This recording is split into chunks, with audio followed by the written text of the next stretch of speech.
கடலூரில் பெண் கொலை வழக்கில் வதந்தி பரப்பிய வட இந்தியர் சமூக வலைதள கணக்கின் உரிமையாளர் மீது வழக்கு பதிவு செய்யப்பட்டிருக்கிறது. கூடுதல் விவரங்களை நம்முடைய செய்தியாளர் பிரேமிடம் கேட்கலாம். பிரேம், இந்த விவகாரத்தினுடைய பின்னணியை சார்ந்த விவரங்களை பதிவு செய்யுங்கள்.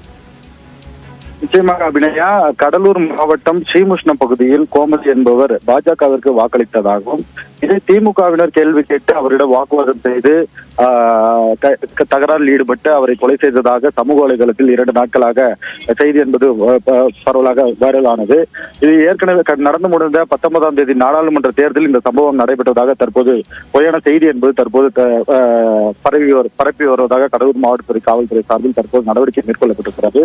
நாடாளுமன்ற தேர்தல் அன்றைக்கு ஏற்கனவே கடலூர் மாவட்டம் இந்த ஸ்ரீமுஷ்ணம் பகுதியை சேர்ந்த இருதரப்பு குடும்பத்தினருக்கு ஏற்கனவே கோவில் பிரச்சனையில் ஒரு முன்விரோதம் இருந்துள்ளது. ஜெயக்குமார் மற்றும் கலைமணி இருவருக்கும் முன்விரோதம் இருந்துள்ளது. இந்த முன்விரோதம் காரணமாக ஏற்கனவே ஒரு வழக்கு என்பது நிலுவையில் உள்ள நிலையில் அந்த வழக்கை வாபஸ் பெற வேண்டும் என்ற கோரிக்கை முன்வைத்து அவர்கள் இருவரும் தேர்தல் நாள் என்று வாக்குவாதத்தில் ஈடுபட்டதாக கூறப்படுகிறது. அந்த வாக்குவாதம் என்பது இரு குடும்ப பிரச்சனையாக மாறி கைகலப்பும் ஏற்பட்டது. இதில் தடுக்க சென்ற ஜெயக்குமார் மனைவி கோமதி என்பவர் அங்கு சம்பவ இடத்திலேயே அவர் உயிரிழந்ததாக கூறப்படுகிறது. உடனடியாக அரசு மருத்துவமனையில் சேர்க்கப்பட்டு அவர் உயிரிழந்ததை உறுதி செய்தனர். இந்த நிலையில் கடலூர் மாவட்டம் ஸ்ரீமுஷ்ண காவல்துறை இது குறித்து ஏற்கனவே ஒரு வழக்கு பதிவு செய்துள்ள நிலையில் தற்போது ஒரு வழக்கு பதிவு செய்து தீவிர விசாரணை மேற்கொண்டனர். இந்த விசாரணையில் இருதரப்பினருக்கும் ஏற்கனவே முன்விரோதம் பிரச்சனை காரணமாகவே இந்த மோதல் என்பது நடைபெற்றிருப்பதாக தெரிவித்தனர். இந்த நிலையில் பாஜகவிற்கு வாக்களித்ததாக திமுகவினர் தாக்கியதாக கூறி பல சமூக வலைதளத்தில் ஒரு ஃபேக் செய்தி என்பது தற்போது வைரலான நிலையில்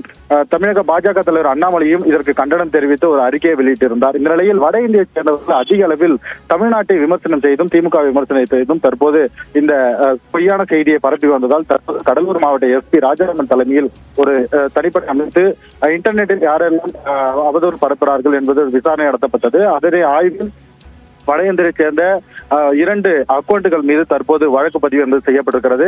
அதனை ஷேர் செய்த கடலூர் மாவட்ட இளைஞரான ஹரிபிரபாகரன் மீதும் தற்போது வழக்கு என்பது பதிவு செய்யப்பட்டிருக்கிறது. மேலும் இதை குறித்து அவதூறாக பேசிய யூடியூபர் சண்முகம் மீதும் தற்போது வழக்கு என்பது பதிவு செய்யப்பட்டிருக்கிறது. இதுவரையில் 2 அக்கௌண்டுகள் மற்றும் ஒரு நபர்கள் மீது தற்போது வழக்கு பதிவு செய்யப்பட்டிருக்கிறது. இது குறித்து மேலும் பொய்யான செய்திகளை யாராவது அவதூறு பரப்பினார் அவர்கள் மீதும் எஃப்ஐஆர் என்பது பதிவு செய்யப்படும் என்று தெரிவித்திருக்கிறார்கள்.